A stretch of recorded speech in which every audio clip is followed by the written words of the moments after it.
kitchen. Today, we're pressure canning carrots.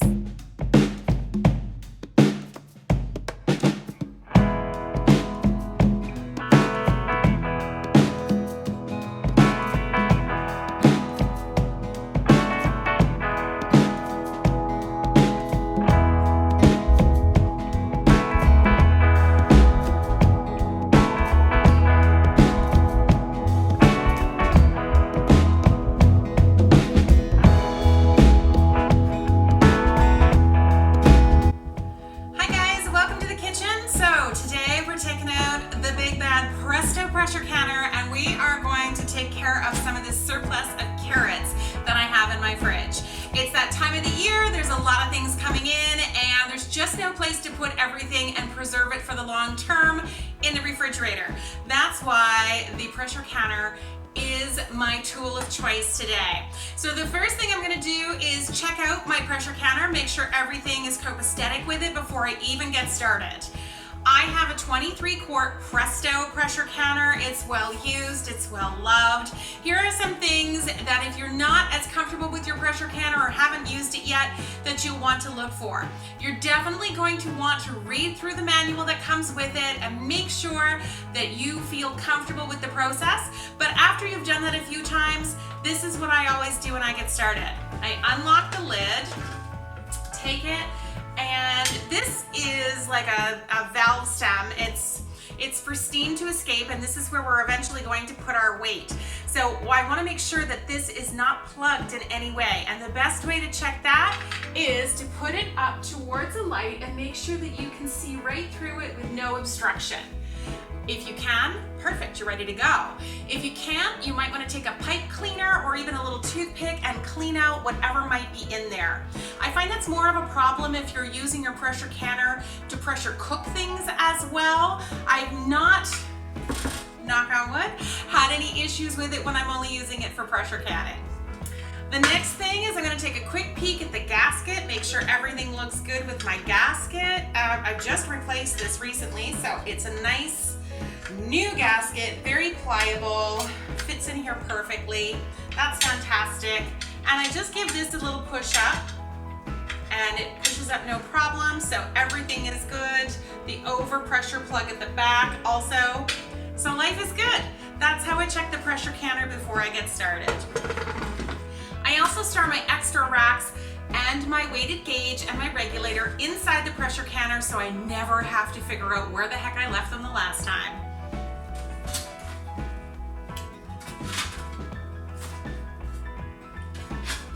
Now I have 2 racks for my pressure canner because you can double stack pints in here, which makes things so much faster and easier in the long run. I don't think I'm going to need the second rack today, so I'm just going to put one in the bottom. I'll put my second rack over to the side. I'll drop things in the sink. And I think that as far as checking out the pressure canner, we're pretty good to go. Now that I've checked out my pressure canner, I've just put it off to the side so that I can get ready to do these carrots. I'm pressure canning these carrots as a raw pack in pint jars. So my pints are in some hot soapy water here. I'm gonna wash those jars up shortly after I get everything ready with the carrots. Now there are 2 different processes that you can use for pressure canning your carrots. You can do a raw pack or a hot pack. I prefer to do a raw pack. I find that it's just faster and easier, and I find I get the same results as if I do a hot pack with less effort.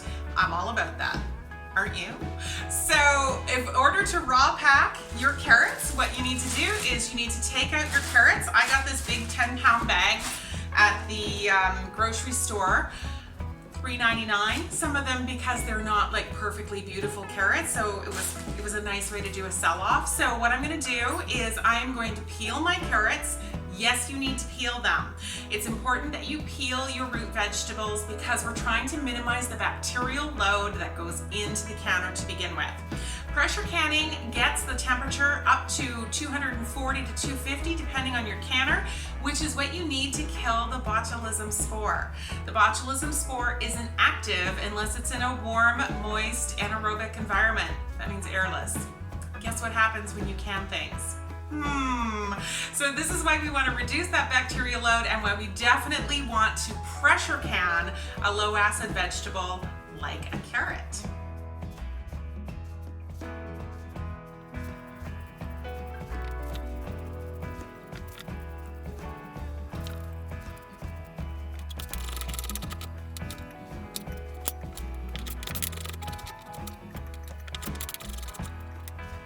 So I've peeled my carrots and I've started slicing them, and I'm looking to have 2 full bowls because I'm aiming to do 8 pints of these in the pressure canner, and a pint is 2 cups.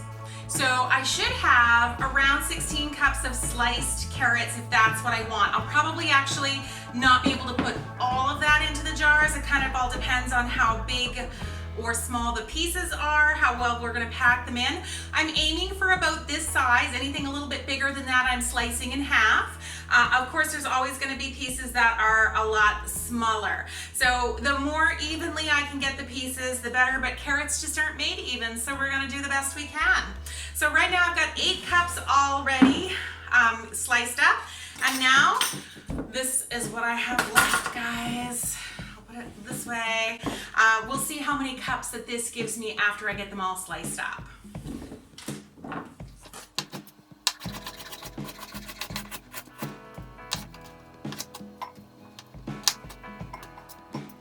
Now at this point, my carrots are all sliced up and I got just about 16 cups, which is exactly what I was hoping for. This should do about 8 pints, we'll find out. At this point, before I start getting my jars ready, this is when I start getting my pressure canner ready to rock and roll. So we checked it out before we got started. Now what I'm gonna do is I'm going to put the water in the bottom of my canner.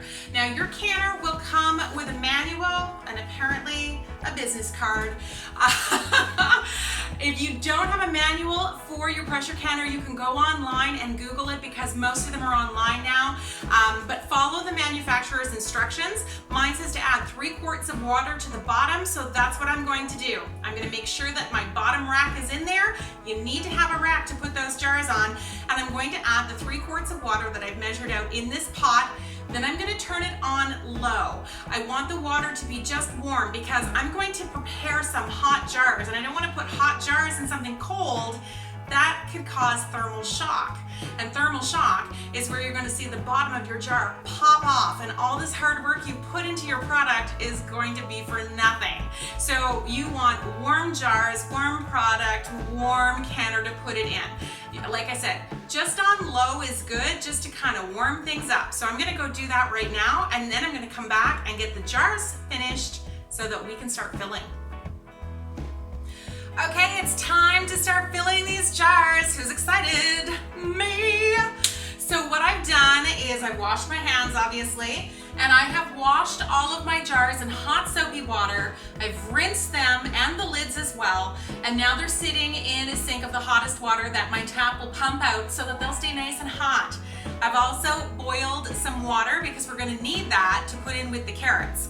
The carrots have been given a rinse just because that's how I like to do it. And I've gathered my tools to create what I call my filling station. So I have here a great big cutting board, and I put it on top of a rubber trivet so that it doesn't slide around, because this could get wet and you don't want this sliding around with hot, wet things. The other tools that I have are my jar lifters. We're gonna need these to put these jars into the canner when we're ready. And I have my debubbling tool. Guys, it's a chopstick. It's a plastic chopstick.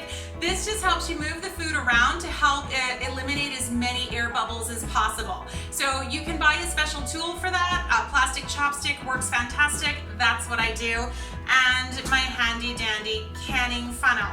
So these are the tools that I have. Let's get started by grabbing one of these jars out of that hot water in the sink. I'm gonna grab one lid, and I'm gonna grab a ring. So here's what you do. When you're doing raw packed carrots, it's really, really simple. So I'm literally, with my freshly washed hands, just gonna do this. Right, guys? Like, so simple. Fill this up give it a little doodly-doot. That's my made-up word that means just about everything, but in this case it means give it a little shake. You want to try to make sure that you get as many carrots in here as you can. We're looking at a 1/2 inch headspace, I believe. I'll double check. This carrot's a little bit big, but I bet you I can fit another little one or two in here. So you can play around with it a little bit if you need to, just to ensure that you have some space for your veggies. So once you have that filled to the way you want it, I'm gonna double check in my manual how much headspace. It says 1 inch headspace. So if you're not sure what 1 inch looks like, you can use a ruler. A lot of canning kits will come with what looks like a little side step ruler that will show you the different headspace. But if you don't have any of those, here's a quick cheater version. Take a look at the threads on your jar. The uppermost one where it starts, that's 1/4 inch. Down below it, the second one where that thread starts, that's 1/2 inch. And the big wide rim around it, that's 1 inch. So that'll give you a cheater version and a quick idea of what your headspace is. At this point, I'm going to put my canning funnel back in here, and I'm going to fill this to a 1 inch headspace with the boiling water. And there we go. At this point, I'm gonna use my handy dandy debubbling tool, AKA the plastic chopstick, and just kind of poke around the sides just to make sure that we're letting out any air bubbles that might have accumulated in here. It also helps the food to settle a little bit. Now at this point, I'm gonna take my clean lid, put it on top. Actually, before I do that, I'm going to wipe the rim. This is especially important when you're filling your jars with things like jam, or if you're pressure canning things that have meat or what have you. You don't want anything to get between the seal, the rubberized seal on here, and the rim of the jar. You want those things to have good contact. So that's why we're gonna rinse it first, wipe it first. Then we're gonna put that lid on and put the ring on. So how tight do you tighten the ring? Not that tight. Go until it's starting to resist, and then give it just a titch more, very, very little. If you over tighten the rings, the pressure will build up and you'll have bulging lids, you won't get a seal. So you need to allow it to have some space for that air to escape and that pressure to change in the pressure canner, but still allow the contact so that it will seal when the pressure gets just right and sort of equalizes out inside the canner. So there we go, we've got the first jar ready. Let's get a couple more jars ready to go in the canner.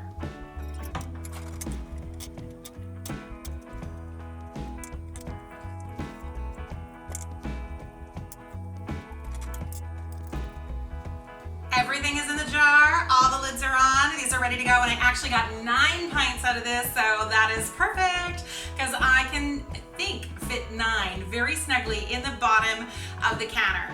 So some of the questions I sometimes get from people when it comes time to fill the jars is, aren't you supposed to boil them? Aren't you supposed to boil the lids ahead of time and make sure they're sterile? No, the jar manufacturers have actually changed their recommendations over the years, and the same about the lids. So because we're pressure canning and we're gonna get the temperature to 240 degrees or a little bit higher, we don't need to sterilize these jars ahead of time. And quite honestly, by the time you're done stuffing stuff in them, they're not sterile anymore anyway.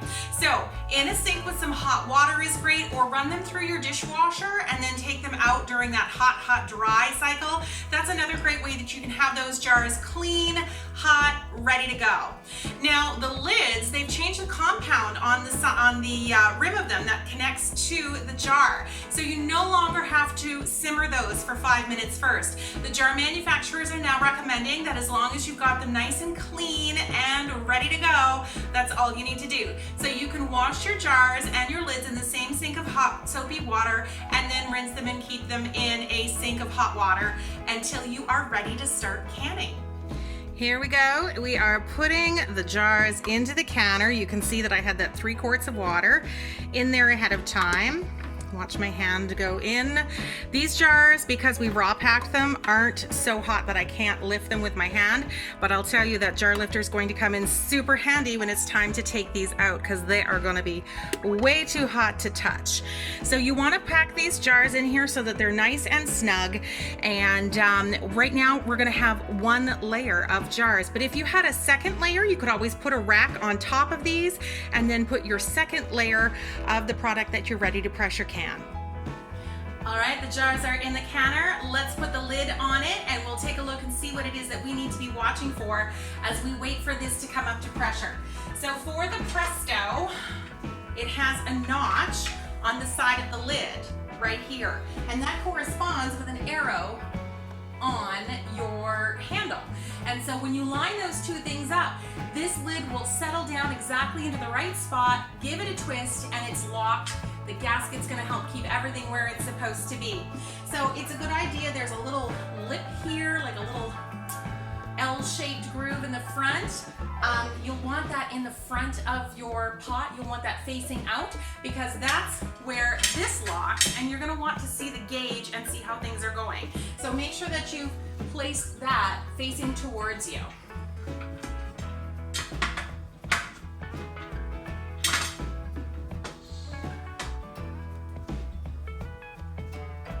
Okay, the lid is on, everything's inside. So now what we need to do is turn the heat up. We want to turn it to just below high or high, depends on your stove. And what we need to do now is we need to wait to see a plume of steam come from this vent. So once we start to see some steam coming out of this vent, we'll know that this canner is starting to heat up. We want to see a plume of steam. We're talking, think an old steam train engine, that kind of plume of steam. You want a really steady, large plume to start coming out of here. And when it does, you can set your timer for 10 minutes, because we need to vent the canner for 10 minutes before we can put the weight on and proceed to start building the pressure. I know it's hard to see this on the screen, but there's actually a really good head of steam coming out of the vent. And so what I'm going to do now is I'm going to put my timer on and time this for 10 minutes. We need to vent this out nice and strong for 10 minutes. I can really feel it and I can see it, although it's not really showing you very well on the video. So after 10 minutes of venting, we'll be ready to put the weight on. Okay, the canner's been venting for 10 minutes and it's now time to put a weight onto that valve stem. So the one that comes with the Presto canner, this is the regulator that comes with it. It's about a 15-pound weight. You can also buy separately a weight that comes apart into 5, 10, and 15-pound increments. So depending on your altitude, that's going to determine how much weight you need to put on your pressure canner. So with this one, it comes in 3 pieces. This is 5 pounds. When you add this first ring on, that's 10 pounds. And when you add the next ring on, that's 15. Now, for my altitude, I'm looking to hit 11 pounds of pressure on my canner. I'm going to use my regulator and watch my gauge. So now let's put the regulator on the valve stem. And what we're looking for is we're going to see this continue to kind of float up and down. It's going to start to build pressure when this pops up and stays up, just like that.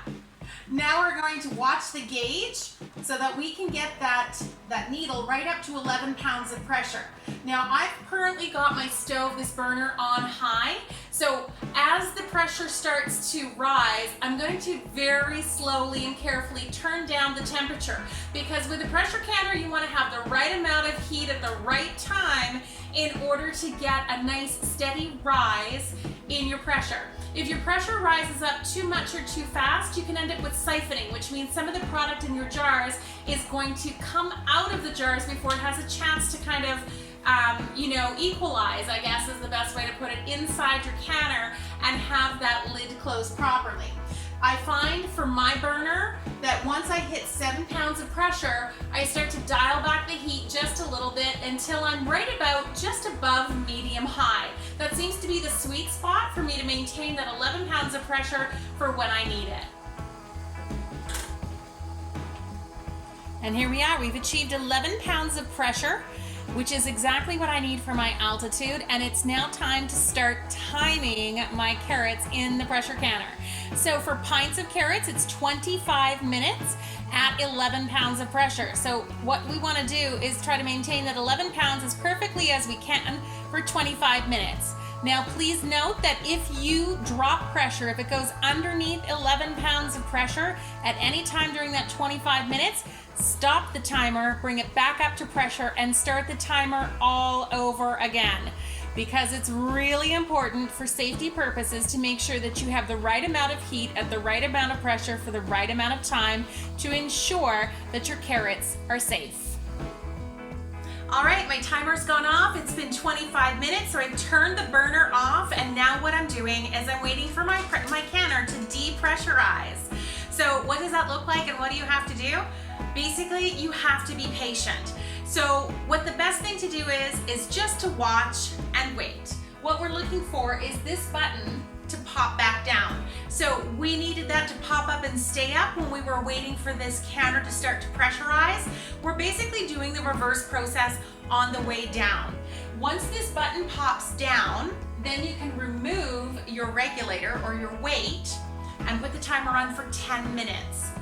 When the timer goes off after that 10 minutes, then you can open your canner and then leave it for about 5 minutes before you start to pull out your product. So we're on the home stretch, guys. They're almost done. We just have to be patient. Okay, guys, and this is it. I'm gonna pull my last jar out of the canner. So the canner depressurized, then I removed the weight and gave it a 10-minute timer before I opened the lid. Now always remember to open that lid away from your face. No one needs that kind of steam bath, I'm telling you right now. When you open up the lid, make sure it's always away from you because you don't want that in your face. That can be very dangerous. So let's grab that last jar out. I'm using my jar lifters. These are mandatory, guys. Really, don't use tongs. Don't try to do this with your fingers. It's important to use the right tools for the right job. These are cheap and easy, and you need jar lifters when you're taking things out. All right, let's do it. Last one.